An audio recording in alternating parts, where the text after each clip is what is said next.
Hello guys.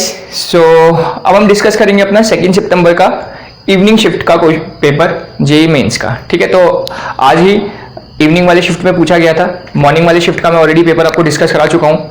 ठीक है, जितने क्वेश्चन मेरे पास आए थे सारे तो नहीं करे थे हमने, शायद 16 क्वेश्चन डिस्कस करे। ठीक है, ठीक है, बाकी आएंगे तो बाकी भी सॉल्व कर लेंगे। तो सिमिलरली अभी भी जो हमारे इस इवनिंग वाले शिफ्ट में जितने क्वेश्चन हमारे पास हैं वो सारे हमको डिस्कस करा देते हैं। ठीक है, और एक चीज़ और ध्यान रखना, जो मैंने मॉर्निंग शिफ्ट में ही बोली थी, जो लैंग्वेज हो सकती है वो थोड़ी सी डिफरेंट हो सकती है जो आपका एक्चुअल पेपर होगा उससे। ठीक है, क्योंकि एक्चुअल पेपर अभी मेरे पास नहीं है। ठीक है, वो अभी 1-2 दिन में जब वेबसाइट में अपलोड होगा तो आप लोग देख लेना। क्वेश्चन सेम ही है, बस लैंग्वेज में थोड़ा बहुत चेंजेस हो सकता है। अभी जैसे मुझे स्टूडेंट्स लोगों ने क्वेश्चंस बताए तो उसके अकॉर्डिंग मैंने क्वेश्चंस बनाए हैं, या 1-2 वेबसाइट से अलग अलग जगह से मैंने कलेक्ट करे हैं क्वेश्चन। ठीक है, चलो क्वेश्चन करते हैं। फर्स्ट क्वेश्चन बोल रहा है number of subshell having n equals to 4, जिसका प्रिंसिपल क्वांटम नंबर की वैल्यू 4 है और m की वैल्यू क्या दे रखी है -2, मैग्नेटिक क्वांटम नंबर की वैल्यू दे रखी है -2। उसके लिए बताना है कितने सबशेल होंगे। ठीक है, यहाँ पर एक छोटी सी गलती ये हो सकती है, ये जो बताता है ये क्या बताता है, शेल बताता है। और हम लोग को एक चीज पता है, जितने नंबर का शेल होता है उसके अंदर उतने सबशेल होते हैं, उसके अंदर उतने ही क्या होते हैं, सबशेल। तो अगर देखा जाए तो इसके अंदर सबशेल कितने होने चाहिए, सबशेल होने चाहिए हमारे 4। तो बहुत सारे बच्चे हो सकता है 4 करके आ जाए, गलत हो जाएगा, क्योंकि यहां पर एक एडिशनल कंडीशन दे दी है, यहां पर एक एडिशनल कंडीशन दे दी है m इक्वल्स टू -2। तो समझ लो, तो इसलिए गलत हो सकता है। वैसे तो जनरल सबशेल 4 ही होने चाहिए, पर यहां पर बोला गया जिसके अंदर m की वैल्यू -2 की वो वाले सबशेल बताने हमें। तो वाले कितने होंगे, तो 4 सबशेल कौन कौन से होगा, SB होगा, P होगा, D होगा और F होगा, ये होगा।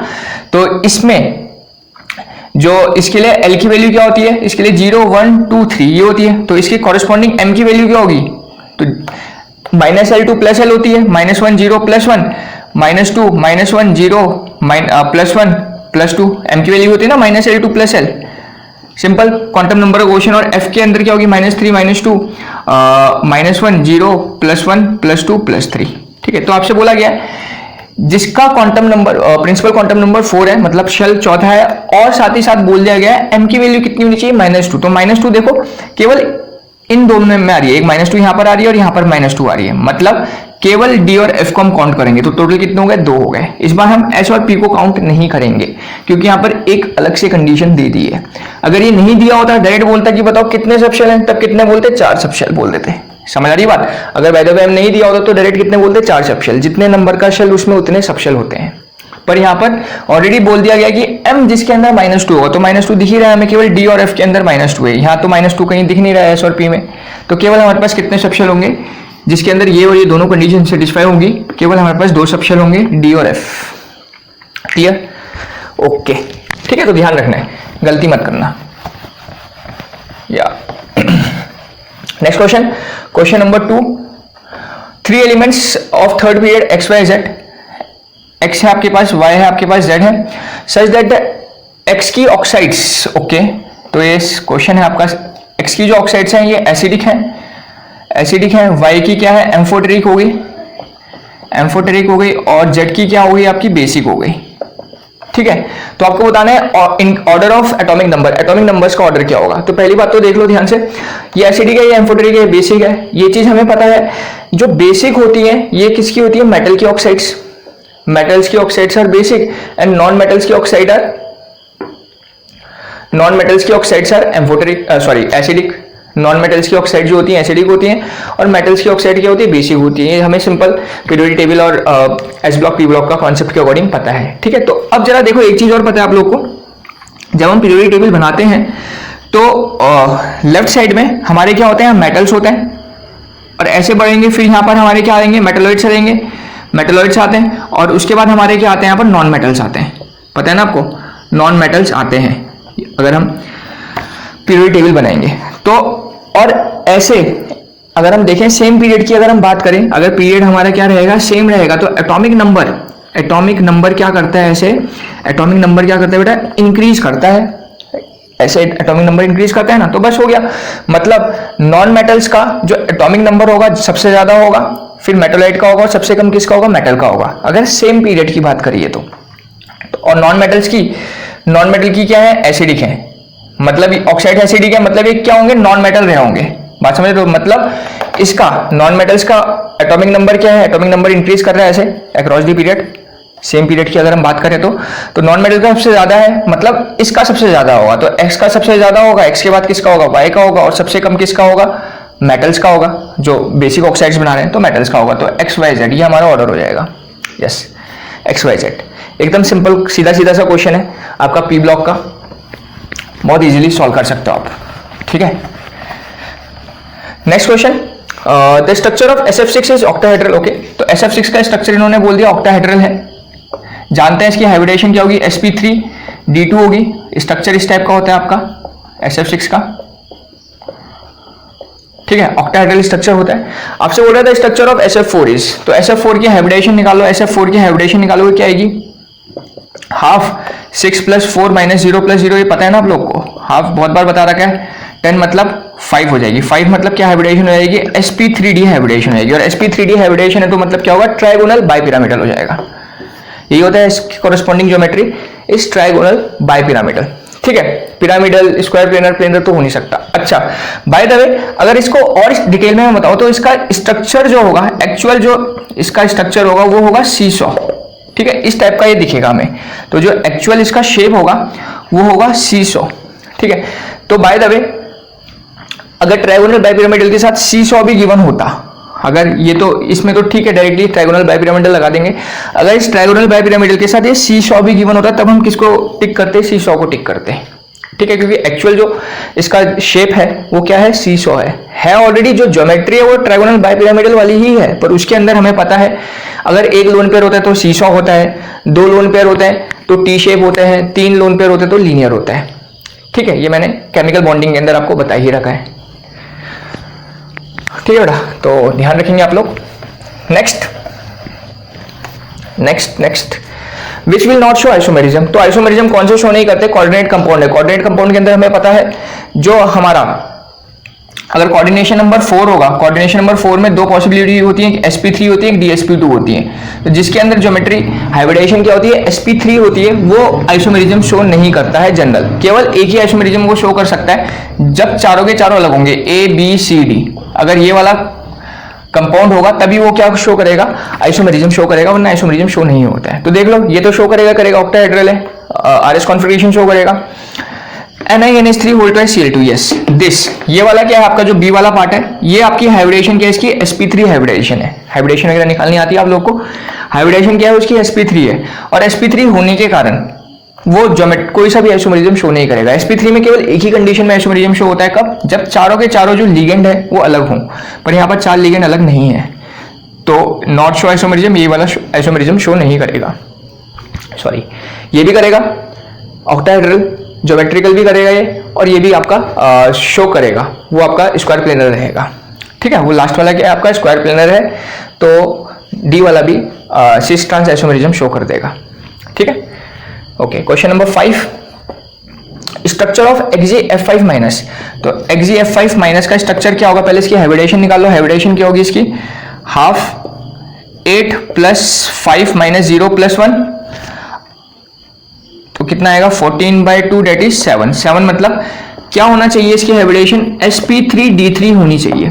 sp3d3 के कॉरेस्पॉन्डिंग जो जनरल फिगर होता है वो क्या होता है, पेंटागोनल बाइपिरामिडल, पता है ना। तो क्या होना चाहिए, XC ये आपका फिगर होता है, अगर हम जनरल बात करें तो इस टाइप का होना चाहिए जनरल, अगर सारे के सारे बॉन्ड पेयर होंगे, पर यहां पर हमें पता है केवल कितने बॉन्ड पेयर है, 5, तो 5 जगह बना देंगे, 1 2 3 4 5, ये 5 बॉन्ड पेयर हो गए, और ये बचे हुए क्या रहेंगे आपके, लोन पेयर रहेंगे।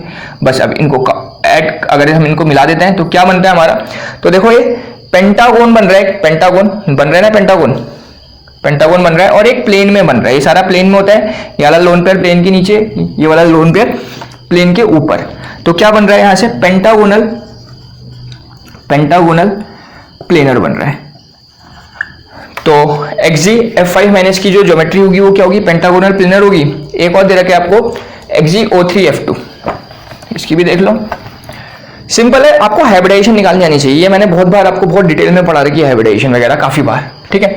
नेक्स्ट है XgO3F2 होनी चाहिए, तो इसकी हाइब्रिडेशन क्या होगी, हाफ 8, ये तो काउंट नहीं होगा, प्लस 2 काउंट होगा, तो कितना हो गया, 10/2 5 हो गया।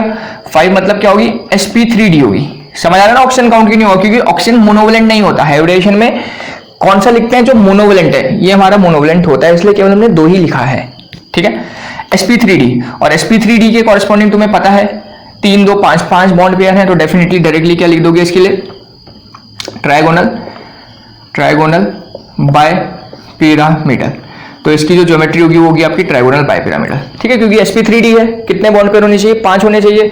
और देख लो, देखो 3 ऑक्सीजन है 2 फ्लोरीन, टोटल 5 बॉन्ड पेयर है, मतलब यहाँ पर लोन पेयर एक भी नहीं होगा, 0 लोन पेयर होगा, ठीक है। तो ज्योमेट्री क्या हो जाएगी, ट्राइगोनल बाय पिरामिडल। तो XgF5 माइनस की ज्योमेट्री पेंटागोनल प्लेनर, ठीक है, और XgO3F2 की geometry trigonal bipyramidal. Clear? Okay, now next question, if a mango shrinks when kept in concentrate salt solution which process take place। एकदम simple सा question, directly क्या होता है, अगर मैंगो श्रिंक कर रहा है सॉल्ट के सॉल्यूशन के अंदर तो क्या हो रही है, कॉन्सेंट्रेशन जो सॉल्वेंट होता है लो कॉन्सेंट्रेशन से हाई कॉन्सेंट्रेशन की तरफ मूव कर रहा है, कौन सा प्रोसेस होता है, ऑस्मोसिस प्रोसेस होता है। तो हमारा डायरेक्टली हो जाएगा, क्या प्रोसेस है ये, ऑस्मोसिस हो जाएगा, डायरेक्ट सीधा सीधा सा question. Now next question, heat of combustion, ठीक है।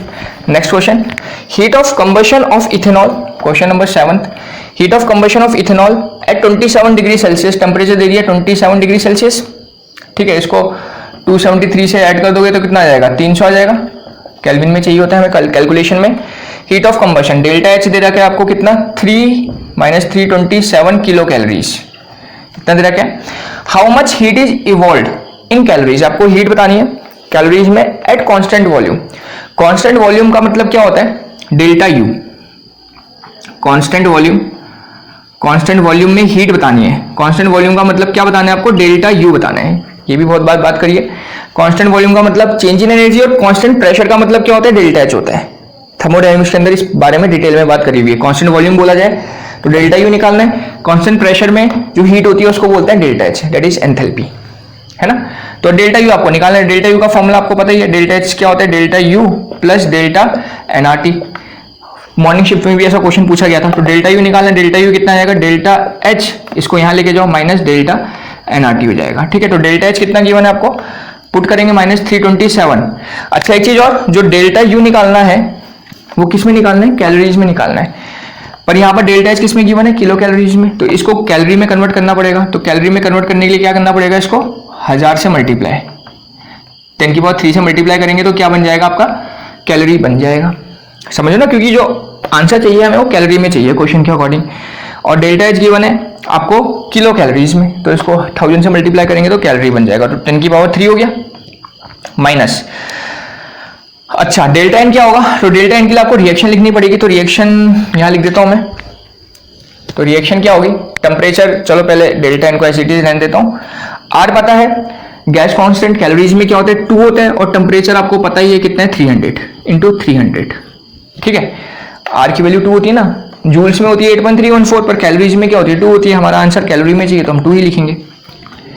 ओके, रिएक्शन क्या होगी, रिएक्शन लिख दो, रिएक्शन लिखना आप लोग को पता ही है। कंबशन ऑफ इथेनॉल, इथेनॉल लेंगे C2H5OH, कंबशन कराएंगे तो डेफिनेटली है 1 मोल ही रहना चाहिए, किसकी प्रेजेंस में होता है, ऑक्सीजन की प्रेजेंस में। करेंगे रिएक्शन, क्या मिलता है, CO2 + H2O मिलता है, कंबशन रिएक्शन में ये प्रोडक्ट मिलता है। इसकी ट्रिक भी मैंने सिखाई थी, कितना कार्बन डाइऑक्साइड मिलता है, जितना कार्बन होगा, तो यहाँ कार्बन कितना है 2 है, तो 2 मोल कार्बन डाइऑक्साइड मिलेगा। और हाइड्रोजन कितना मिलता है, जितना हाइड्रोजन होगा उसका आधा, तो यहाँ कितना हाइड्रोजन है, 6 हाइड्रोजन है, 5 और 1 6, तो कितना मोल पानी मिलेगा, आधा मतलब 6, 5 और 1 6, 6 का आधा कितना हो गया 3 मोल आपका वाटर मिलेगा।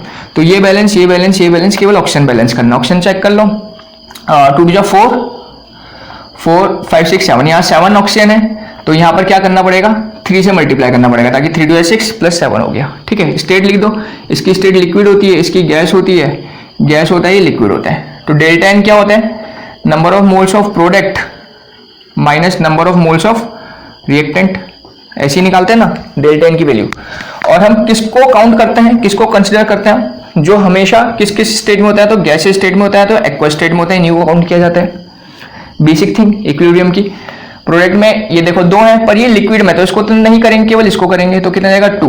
रिएक्टेंट में 2 है, पर ये लिक्विड में, इसको नहीं करेंगे, केवल इसको करेंगे, क्योंकि इसकी स्टेट क्या है, गैस है, समझ रहे हो। जो गैस एंड एक्वा स्टेट में होता है केवल उसी को काउंट करते हैं। 2 - 3 कितना आ गया, -1। तो बस पुट कर देंगे -327 कितना हो गया 1 2 3 1000 माइनस डेल्टा एन की वैल्यू कितनी आ गई आपकी -1 और 3 2 600 इंटू 600। ठीक है, तो इसको सॉल्व करेंगे -327,000 माइनस माइनस प्लस हो गया प्लस 600।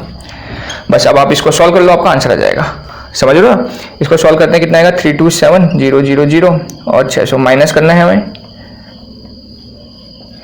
तो ये 0 हो गया 0 4 6 2, तो कितना गया 326400 और साइन किसका रहेगा माइनस का रहेगा, इतना कैलोरीज। तो ये आपका आंसर आपको तैयार हो जाएगा। ठीक है, तो इस तरीके से इसको सॉल्व करेंगे, एकदम सिंपल सा क्वेश्चन है, बस लॉजिक समझना आपको। How much heat is evolve at constant volume लिखा हुआ है, इसका मतलब है आपको क्या निकालना है, डेल्टा यू निकालना है, डेल्टा ई निकालनी है। यू और ई तो सेम ही चीज होती है, डायरेक्ट फॉर्मूला लगेगा।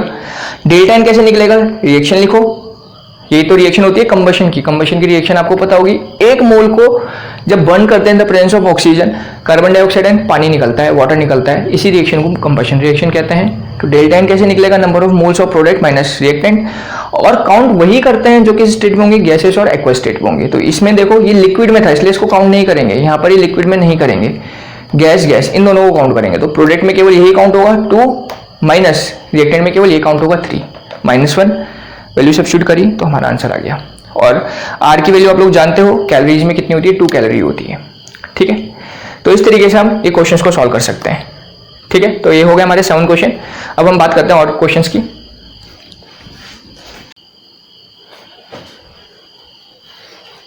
तो ये नेक्स्ट क्वेश्चन लिख दिया मैंने बोर्ड पे। चलो क्वेश्चन नंबर 8 देखते हैं। 8 क्या बोल रहा है, elements A and B do not form solid bicarbonate, bicarbonate नहीं बना रहे, but react with N2 to form nitrides. Okay, तो डायरेक्टली एस ब्लॉक का क्वेश्चन आ गया, नाइट्रेट बनाती है। नाइट्रेट कौन सी बनाती है, तो कुछ सोचने नहीं, लिथियम मैग्नीशियम बनाती है, पता है ना। लिथियम नाइट्रोजन के साथ रिएक्ट करके लिथियम नाइट्रेट, मतलब नाइट्रेट्स क्या होती है, Li3 है। सिमिलरली मैग्नीशियम रिएक्ट करती है जब Mg नाइट्रोजन के साथ रिएक्ट करके मैग्नीशियम नाइट्रेट Mg3N2 बना देगी। ठीक है, मैग्नीशियम की वैलेंसी 2 होती है और यहाँ लिथियम की क्या होती है, 1 होती है। ठीक है, तो इसलिए क्रॉस मल्टीप्लाई कर दोगे तो नाइट्रेट हमारी तैयार हो जाएगी, लिथियम नाइट्रेट और मैग्नीशियम नाइट्रेट। तो ये दोनों बनाती हैं जो सॉलिड बाइकार्बोनेट्स नहीं बनाती हैं। Okay, cast iron is used for the production of, cast iron से क्या बनाते हैं हमें पता है, ये तो डायरेक्ट मेटलर्जी का क्वेश्चन है, रॉड आयरन बनाया जाता है और स्टील भी बनाया जाता है वैसे तो। अच्छा, ऑप्शन क्या है, देखो ध्यान से, पिग आयरन का यूज करके, पिग आयरन से बनता है कास्ट आयरन और कास्ट आयरन से बनता है रॉड आयरन। ठीक है, इस टाइप है, पिग आयरन से क्या बनता है कास्ट आयरन और कास्ट आयरन से क्या बनता है रॉड आयरन, और रॉड आयरन वगैरह इसी का यूज करके कास्ट आयरन से हम स्टील भी बना सकते हैं। ठीक है, तो ऑल ऑफ दीज तो नहीं होगा, तो कोई ऐसा ऑप्शन होना चाहिए था वैसे ए एंड सी टाइप का। ठीक है, तो वो आप अपने आप देख लेना, आपके जो ऑप्शंस होंगे वहां आपको मिल जाएगा। ठीक है, तो रॉड आयरन भी बनता है कास्ट आयरन का यूज करके और स्टील भी बनता है। Okay, now next question. Next question, if the oxidation state of compound, in a saturated acyclic compound, the mass ratio of C ratio H, okay, ये दे रखा आपको मास का ratio 4:1 and C ratio O का दे रखा आपको 3:4। Find the number of, question number 10 है, find the number of moles of O2 required to react with 2 mole of compound to give CO2 and H2O। तो CO2 H2O मिल रहा है, मतलब combustion reaction करानी है हमें बाद में। ठीक है, तो इस क्वेश्चन को कैसे करेंगे, तो ये काफी अच्छा क्वेश्चन है, ये काफी अच्छा क्वेश्चन है इस पेपर का, क्योंकि इसमें 2-3 कॉन्सेप्ट लगेंगे। सबसे पहले तो हमारा एक कॉन्सेप्ट लगेगा एम्पेरिकल मॉलिक्यूलर फॉर्मूला, तो लगेगा वो तो आपको पता ही चल गया। साथ ही साथ कंबशन का कॉन्सेप्ट लगेगा, वो मैंने बता दिया क्योंकि CO2 H2O बन रहा है। पर सबसे पहले हमारे इसमें कॉन्सेप्ट लगेगा लॉ ऑफ मल्टीपल प्रोपोर्शन। ठीक है, लॉ ऑफ मल्टीपल प्रोपोर्शन पता है, जब same compound same elements react करके, मतलब एक अगर इसमें सेम है, accurately law of multiple proportion नहीं लग सकता, क्योंकि उसमें जो एलिमेंट होने चाहिए वो क्या होने चाहिए, सेम होने चाहिए, ऐसा होना चाहिए ना।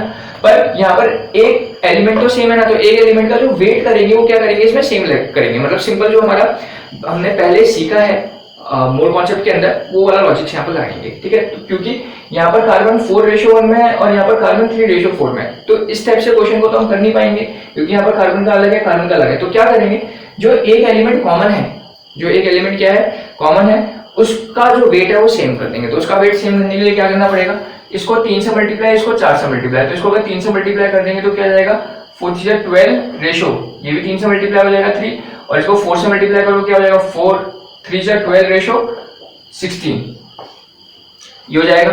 तो यहाँ से देखो अब एक हमें बहुत अच्छी चीज मिल चुकी है, जो कार्बन का वेट है वो दोनों के लिए सेम हो चुका है। तो यहाँ से अब तुम अपना चार्ट बना सकते हो, कार्बन हाइड्रोजन ऑक्सीजन, कार्बन का वेट कितना है 12, हाइड्रोजन का वेट कितना है 3 और ऑक्सीजन का वेट कितना है 16। ठीक है, तो पहली चीज मिल गई हमें वेट। अब यहाँ मोल निकाल देते हैं। मोल निकालने के लिए 12 से डिवाइड करोगे 1 आएगा, इसको 3 भाई ये तो करते हैं 12 by weight upon molecular weight, तो 12 है तो 1 आ जाएगा इसका वेट, मॉलिक्यूलर वेट 1 है, और 16 बाय मॉलिक्यूलर वेट कितना होता है 16 ही होता है, तो ये भी 1 आ जाएगा। तो यहाँ सिंपलेस्ट रेशियो का लगा देंगे।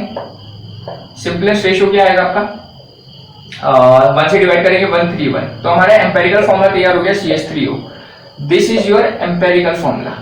ठीक है, आई बात हमने सबसे पहले क्या करा, हमने सिंपल जो हमने मोल कॉन्सेप्ट के अंदर लॉस सीखे हैं, मल्टीपल प्रोपोर्शन नहीं है। ठीक है, गलत मत करना है, क्योंकि मल्टीपल प्रोपोर्शन में जो सारे एलिमेंट्स क्या होने चाहिए, ये दो और ये दो क्या होने चाहिए, सेम होने चाहिए। ठीक है, पर उसी लॉजिक का यूज करके हम क्वेश्चन कर सकते हैं। ठीक है, क्योंकि वेट क्या रहना चाहिए, जो कॉमन एलिमेंट है उसका क्या रहना चाहिए, सेम हो जाए तो काम बहुत इजीली हो जाएगा। तो हमने सेम करने के लिए इसको 3 से मल्टीप्लाई कर, इसको 4 से मल्टीप्लाई कर दिया। तो ये हमारा एम्पेरिकल फॉर्मूला तैयार हो गया।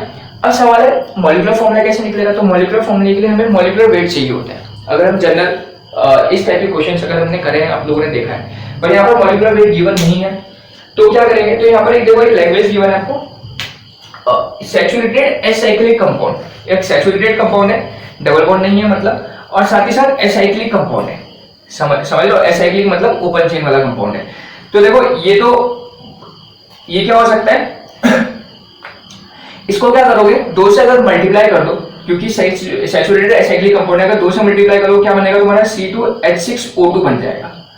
ठीक है, इसका जो स्ट्रक्चर होता है this is the ethylene glycol. देखो एक अगर मैं बात करूं आपसे, ये हो जाएगा OH और ये हो जाएगा क्या OH, और यहाँ हो जाएगा 1 2 H2 तो देखो C2 2 2 4 और 2 6 C2H6 और O2, तो ये कंपाउंड बन जाता है जिसको हम इथाइलिन ग्लाइकोल बोलते हैं। ठीक है, और ये हमारा डेफिनेटली सैचुरेटेड एसाइक्लिक कंपाउंड है, और इसका अगर एम्पेरिकल फॉर्मूला करेंगे तो इसका एम्पेरिकल फॉर्मूला ये बन जाएगा। तो हमारा जो मॉलिक्यूलर फॉर्मूला है ये तैयार हो चुका है, जो कि सैचुरेटेड भी है और एसाइक्लिक कंपाउंड भी है।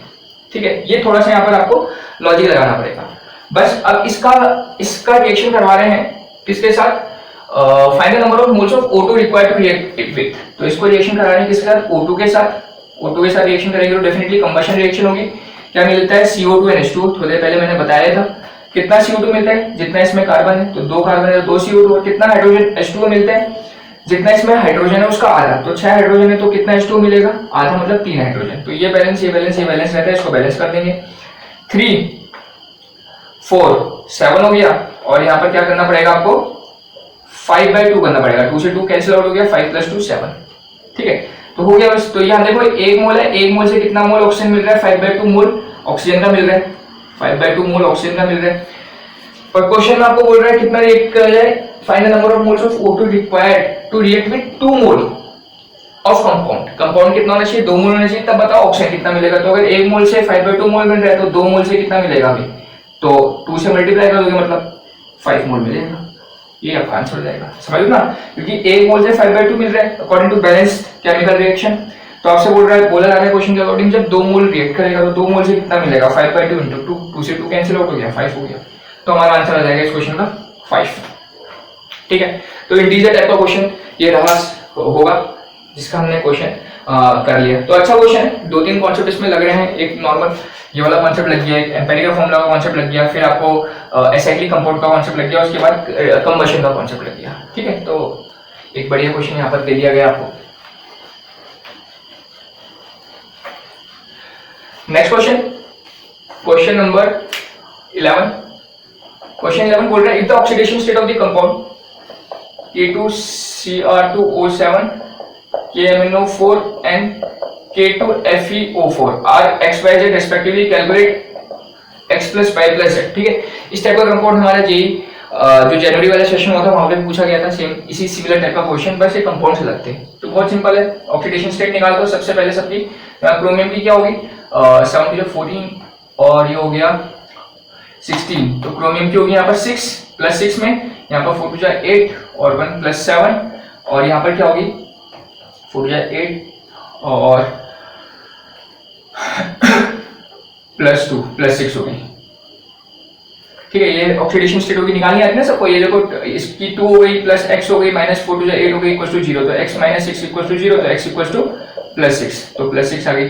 सिमिलरली इसकी निकालो, इसकी निकालो, निकालनी आती होगी आपको ऑक्सीडेशन स्टेट, सिंपल है। तो इनकी निकाल ली, समझ लो नहीं समझ लो, तो इनकी ऑक्सीडेशन स्टेट निकाली +6 +7 +6, तो आपको बोला जा रहा है इन तीनों का सम बताना है, तो इन तीनों का सम कर दो, कितना हो गया सम 6 12 7 19, तो सब कितना हो जाएगा 19 जाएगा, तो इसका आंसर डायरेक्टली आएगा कितना 90। ये भी टीजर टाइप का रहा होगा, इसका आंसर हम डायरेक्टली 90 लिख सकते हैं। ठीक है, now next question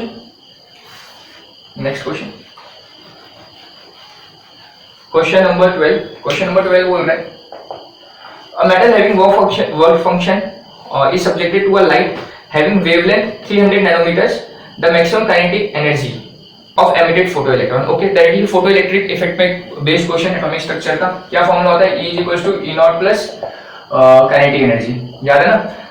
photoelectric effect का क्वेश्चन, कितनी एनर्जी चाहिए यहाँ से इलेक्ट्रॉन को बाहर निकलने के लिए, इसी कॉन्सेप्ट को फोटोइलेक्ट्रिक इफेक्ट कहा जाता है, और इसी पे डायरेक्टली क्वेश्चन है। ये E0 या फिर इसको W भी बोल सकते हो, इसको क्या बोल सकते हो W, मतलब ये क्या आपका वर्क फंक्शन है। ठीक है, इस टाइप का क्वेश्चन हमने कर ही रखा है सॉल्व काफी बार। E = क्या हो जाएगा h/λ, वर्क फंक्शन की वैल्यू दे रखी है आपको 4.41 10 की पावर -19, काइनेटिक एनर्जी निकालनी है, वैल्यू सब्स्टिट्यूट कर दो, h की वैल्यू दे रखी है आपको, वैसे पता भी होती है ना, 10 की पावर -34, c पता होती है 3 × 10 की पावर 8, और लैम्डा वेवलेंथ दे रखी है 300 नैनोमीटर, तो डेफिनेटली इसको मीटर में कन्वर्ट करना पड़ेगा, तो 300 × 10 की पावर नैनोमीटर को मीटर में कन्वर्ट करने के लिए -9 = 4.41 10 की पावर -19 प्लस काइनेटिक एनर्जी। तो काइनेटिक एनर्जी यहाँ से निकल आएगी, काइनेटिक एनर्जी को एक तरफ रहने दो, इसको इधर ले आओ, तो 6.6 × 10 की पावर -34 × 3 × 10 की पावर 8 डिवाइड बाय -9, ये यहाँ आ गया, तो माइनस कितना हो गया 4.41 10 की पावर -19। ठीक है, तो इसको सॉल्व कर लो तो तुम्हारा आंसर आ जाएगा।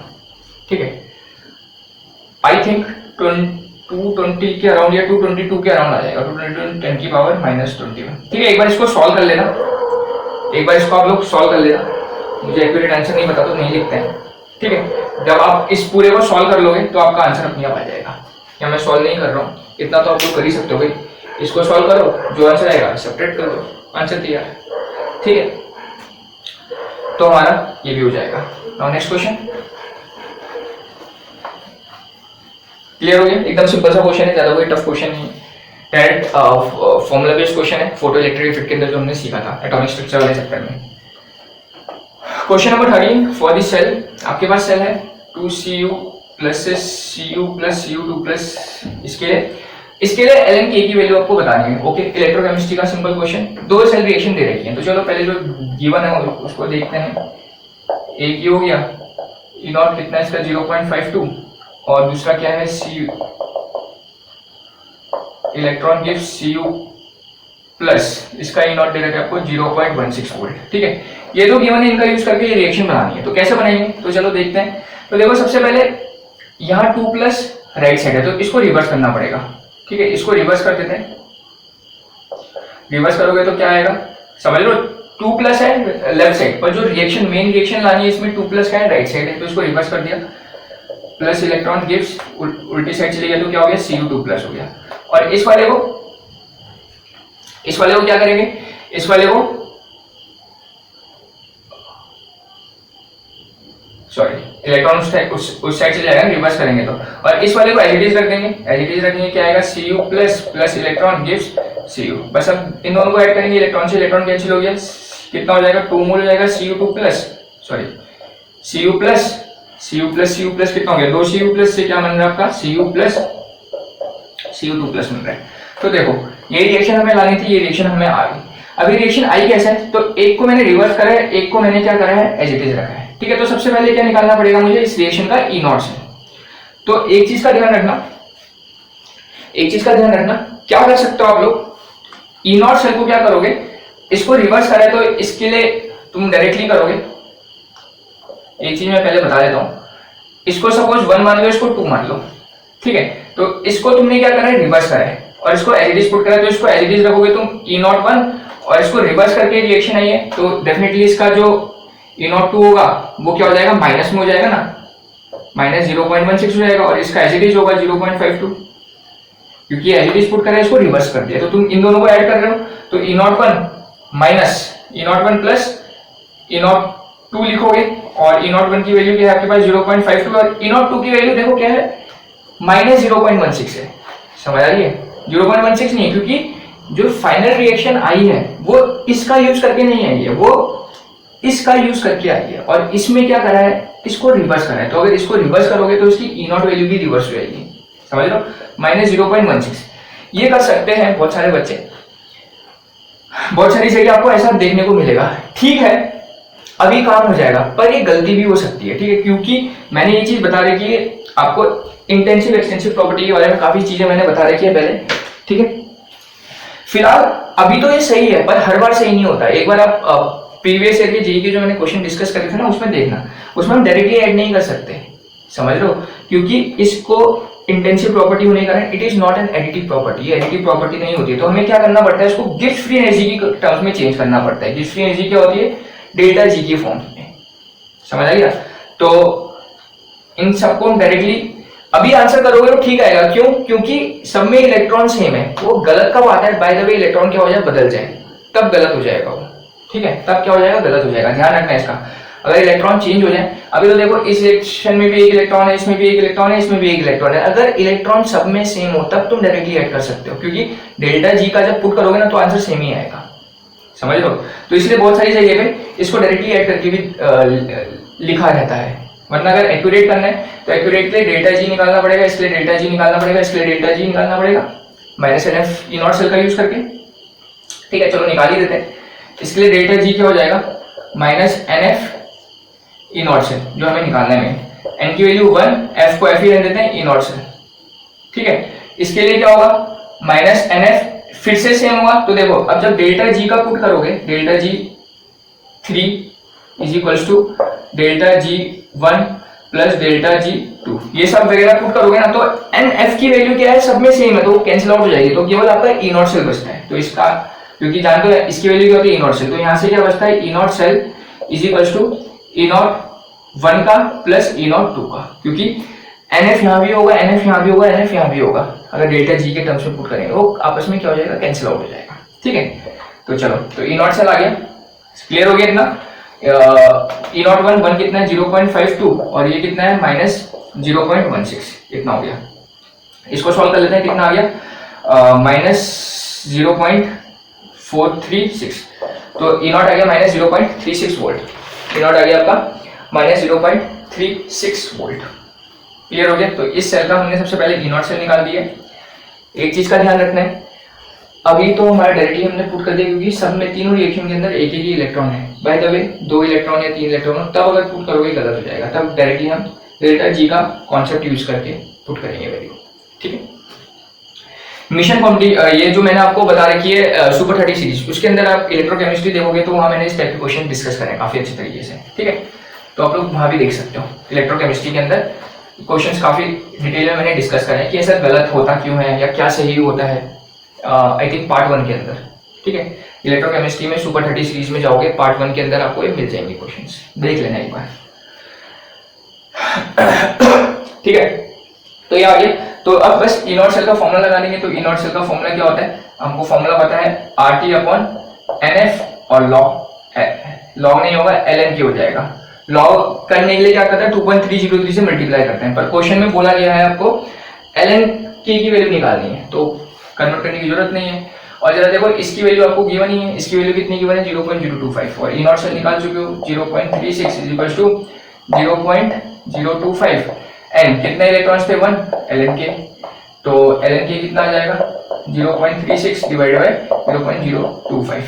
इसको सॉल्व कर लेंगे, कितना आएगा, पॉइंट से पॉइंट हट जाएगा, 3 जीरो आ जाएंगे, 1 2 3, और इससे कितने जीरो जाएंगे, 2 जीरो आ जाएंगे, 2 से 2 कट गया और 5 2 जा 5 5 जा हो गया, तो कितना आ गया 72/5 मतलब 14.4। तो आपका आ गया ln के की वैल्यू 14.4, तो ये आपका आंसर हो जाएगा।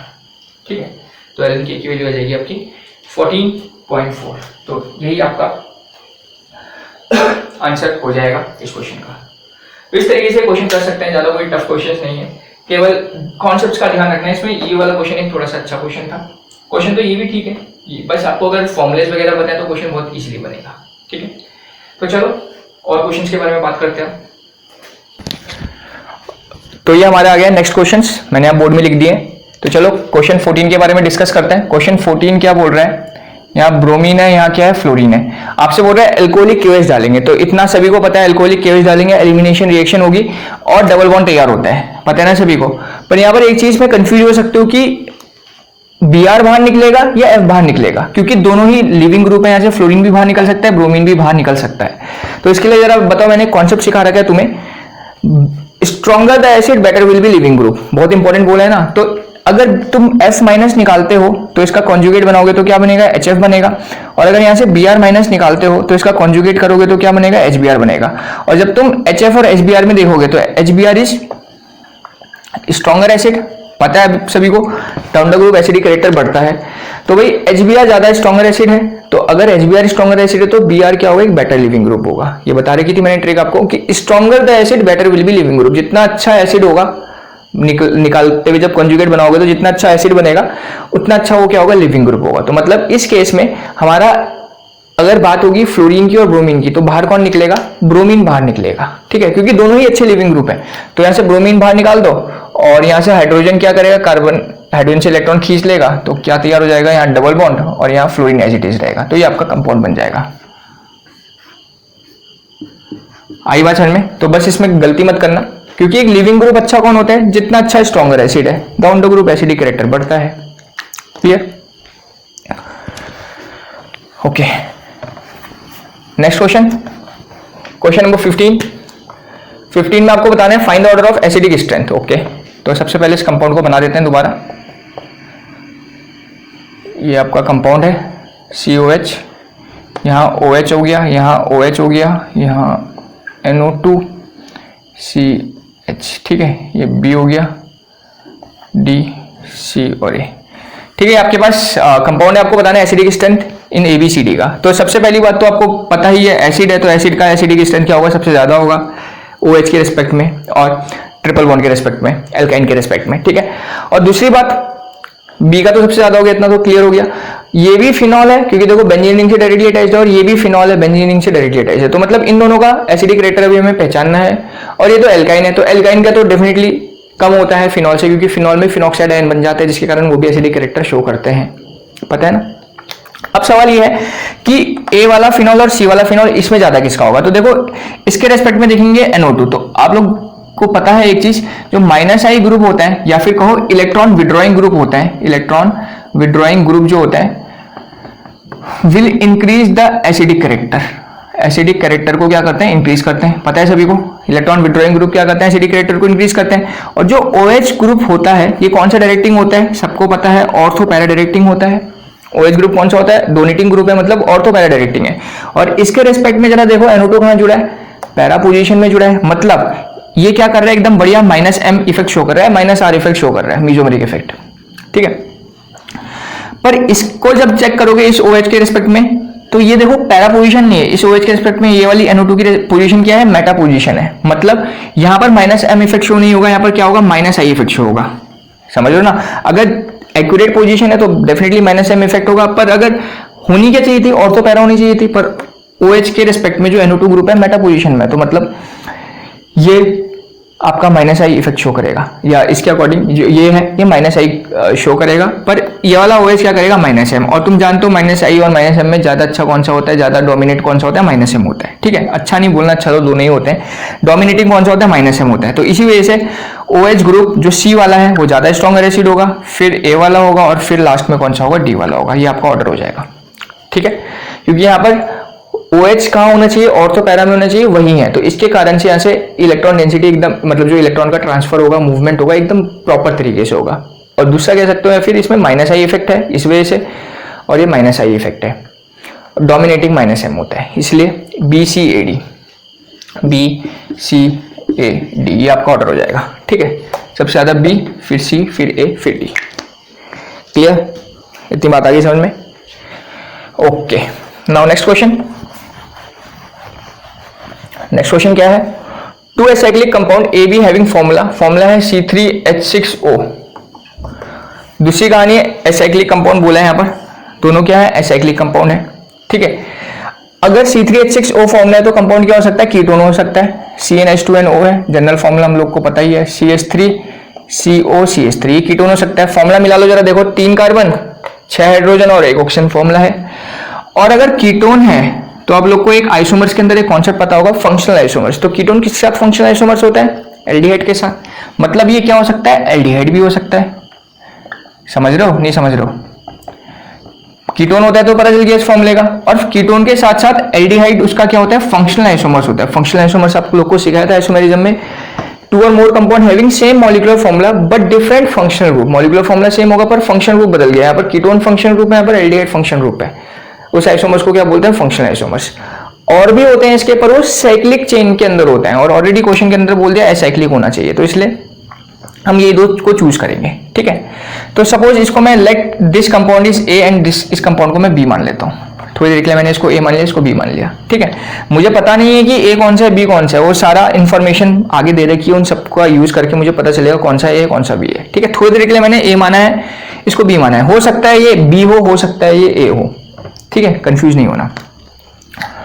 रिएक्शन करा रहे हैं CH3MgBr के साथ, तो बोल रहा है A and B react with CH3MgBr give C and D। मतलब ए से C मिल रहा है, बी से D मिल रहा है, क्योंकि वहां रेस्पेक्टिवली लिखा हुआ है। मतलब ए से क्या मिल रहा है C और बी से क्या मिल रहा है D। अगर मैंने इसको ए माना है तो ये C होना चाहिए, अगर ये इसको बी माना है तो इसे D मिलना चाहिए, ठीक है। देखते हैं कंपाउंड क्या बनेगा। तो ये क्या बनता है, याद करो, ग्रीनार्ड के साथ रिएक्ट करते हैं कीटोन की एल्डिहाइड की, तो अल्कोहल तैयार होता है। CH3 यहाँ जाएगा तो क्या बनेगा, CH3C, ये OH बन जाएगा, CH3 नीचे लटक जाएगा। और इस वाले में भी सेम टू सेम ये होगा, CH3 यहाँ जाएगा, ये क्या बन जाएगा OH, और ये क्या हो जाएगा CH3, ये बन जाएगा। तो अगर आप देख रहे हो ये C है, ये D है, ठीक है। अगर हमने इसको A और इसको B माना है तो अब देखते हैं आगे। तो इंफॉर्मेशन दे रखी है, जो C है वो लुकास टेस्ट दे रहा है इंस्टेंट। तो हमें पता है इंस्टेंट लुकास टेस्ट कौन से देते हैं, 3 डिग्री के अल्कोहल जो होते हैं वो इंस्टेंट लुकास टेस्ट देते हैं। आफ्टर 5-10 मिनट के बाद 2 डिग्री का अल्कोहल लुकास टेस्ट देता है। तो चेक करते हैं C। तो C जैसे ही हमने देखा तो हमें मिला कि जो C है ये कौन से डिग्री का अल्कोहल है, 3 डिग्री अल्कोहल दिख रहा है आप लोग को। OH ग्रुप जिस कार्बन से अटैच है वो डायरेक्टली 3 कार्बन से अटैच है, मतलब हमारा सही है। और देखो ये कितने डिग्री का अल्कोहल मिल रहा है, 2 डिग्री का अल्कोहल मिल रहा है। तो मतलब यही A होगा और यही B होगा, क्योंकि इससे ये मिला है, समझ रहे हो, इससे 2 डिग्री का अल्कोहल मिला है, इससे हमारा 3 डिग्री का अल्कोहल मिला है। और आइडोफॉर्म टेस्ट देखोगे तो डेफिनेटली ये नेगेटिव आइडोफॉर्म टेस्ट देता है, पॉजिटिव आइडोफॉर्म टेस्ट देता है, ठीक है। वैसे जरूरत नहीं है आइडोफॉर्म टेस्ट की, अगर लुकास टेस्ट देखोगे उसी से तुम्हारा आंसर आ जाएगा, क्योंकि वहां इंस्टेंट दे रहा है। इंस्टेंट लुकास टेस्ट 3 डिग्री का अल्कोहल देता है, और देखो यहाँ पर 3 डिग्री का अल्कोहल तुम्हें मिल चुका है, और ये 2 डिग्री का अल्कोहल है इसलिए इंस्टेंट नहीं देगा, ठीक है। तो एक टेस्ट का यूज करके भी, केवल लुकास टेस्ट का यूज करके भी तुम्हारा आंसर आ सकता है। तो हमारे क्या बोल रहे हैं, C एंड D क्या होगा, तो C हो जाएगा तुम्हारा टर्शियरी ब्यूटाइल अल्कोहल 1 2 3 4, और 1 2 3 ये हो जाएगा आइसोब्यूटाइल अल्कोहल 1 2 3 4, ठीक है। D हो जाएगा आइसोब्यूटाइल अल्कोहल, C हो जाएगा आपका टर्शियरी ब्यूटाइल अल्कोहल, ठीक है। नेक्स्ट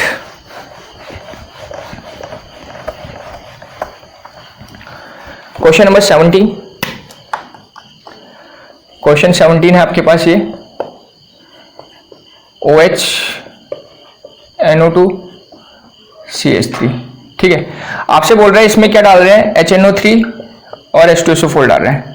अगेन आप लोग को पता है NO2 प्लस आगे जुड़ने वाला है, इलेक्ट्रोफिलिक सब्स्टिट्यूशन रिएक्शन है, NO2 प्लस आगे जुड़ेगा बेंजीन रिंग में। अब सवाल ये है कि किस पोजीशन में जुड़ेगा, ठीक है। तो किस पोजीशन के लिए क्या करना पड़ेगा आप लोगों को, किस पोजीशन में जुड़ेगा, तो चेक करो ग्रुप्स। तो देखो ये कौन सा ग्रुप है, इलेक्ट्रॉन विड्रॉइंग ग्रुप है, इलेक्ट्रॉन विड्रॉइंग या फिर कह सकते हो डीएक्टिवेटिंग ग्रुप है। और ये क्या है, डोनेटिंग ग्रुप है, एक्टिवेटिंग इलेक्ट्रॉन डोनेटिंग ग्रुप। और ये क्या है आपका, इलेक्ट्रॉन विड्रॉइंग ग्रुप है, समझ रहे हो। या फिर इसको कह सकते हो डोनेट कर रहा है, क्या कर रहा है, विड्रॉ कर रहा है। CH3 भी डोनेटिंग ग्रुप ही है हमारा, इंडक्टिव इफेक्ट शो करता है, प्लस आई इफेक्ट शो करता है, ये प्लस आई ग्रुप हो गया, ठीक है। अब एक चीज मैंने बता रखी है, अगर दोनों ही ग्रुप जुड़े होंगे आपके, डोनेटिंग और विड्रॉइंग दोनों होंगे, तो जो प्रोडक्ट होता है वो किसके अकॉर्डिंग होता है, तो प्रोडक्ट मिलता है हमें डोनेटिंग के अकॉर्डिंग। क्यों, क्योंकि ये क्या कर रहा है, बेंजीन रिंग को एक्टिवेट करता है। और विड्रॉइंग ग्रुप क्या करता है, बेंजीन रिंग को बेंजीन रिंग को क्या करते हैं, विड्रॉइंग ग्रुप डीएक्टिवेट करते हैं, पढ़ा है ना एक्टिवेटिंग डीएक्टिवेटिंग के कॉन्सेप्ट में। तो एक एक्टिवेटिंग करता है, डीएक्टिवेटिंग करता है। अगर दोनों ही ग्रुप होंगे तो जो प्रोडक्ट मिलता है वो किसके अकॉर्डिंग मिलता है, जो डोनेटिंग ग्रुप्स होते हैं या एक्टिवेटिंग ग्रुप्स होते हैं उनके अकॉर्डिंग मिलता है। तो प्रोडक्ट इसके अकॉर्डिंग मिलेगा। तो देख लो इसकी ऑर्थो पोजीशन ये हो गई और ये पैरा पोजीशन हो गई, क्योंकि हमें पता है इसका प्रोडक्ट कहाँ मिलता है, ऑर्थो पैरा में मिलता है। या तो यहाँ मिलेगा या तो यहाँ मिलेगा। यहाँ ऑलरेडी एक ग्रुप है, यहाँ हो नहीं सकता क्योंकि स्टेरिक इफेक्ट आ जाएगा, डेफिनेटली यही होगा। तो बना दो, हो गया। देखो कितना सिंपल क्वेश्चन है। ये OH हो गया, ये NO2 हो गया, यहाँ क्या हो जाएगा CH3 और NO2 प्लस आगे कहाँ जुड़ जाएगा according to this para position. तो NO2 आ गया यहाँ पर, ठीक है। तो ये आपका इसका प्रोडक्ट हो जाएगा। तो इसका प्रोडक्ट आप लोग बना सकते हो, ये 17 का प्रोडक्ट हो जाएगा, ठीक है। तो इस तरीके से क्वेश्चन बहुत इजीली हो जाते हैं। बस आपको बेसिक नॉलेज और बेसिक थिंग्स पता रहनी चाहिए कि क्या कॉन्सेप्ट यूज करने वाले हैं, ठीक है। तो जो सेकंड इवनिंग वाली शिफ्ट है जेई का 2 सितंबर का, तो इसके अभी मेरे पास इतने ही क्वेश्चन है। तो अभी इतने ही डिस्कस करे हैं हमने, ठीक है। बाद में और क्वेश्चन आएंगे तो मैं पार्ट 2 के अंदर बाकी डिस्कस कर लूंगा, ठीक है। तो बाकी जिनका पेपर्स आने वाले हैं कल परसों, जिनके पेपर है उन लोगों के लिए बेस्ट ऑफ लक, अच्छे से तैयारी करो। और बाकी जो 3 सितंबर 4 सितंबर को जो पेपर होंगे उनका भी हम डिस्कस कर लेंगे, ठीक है। Thank you.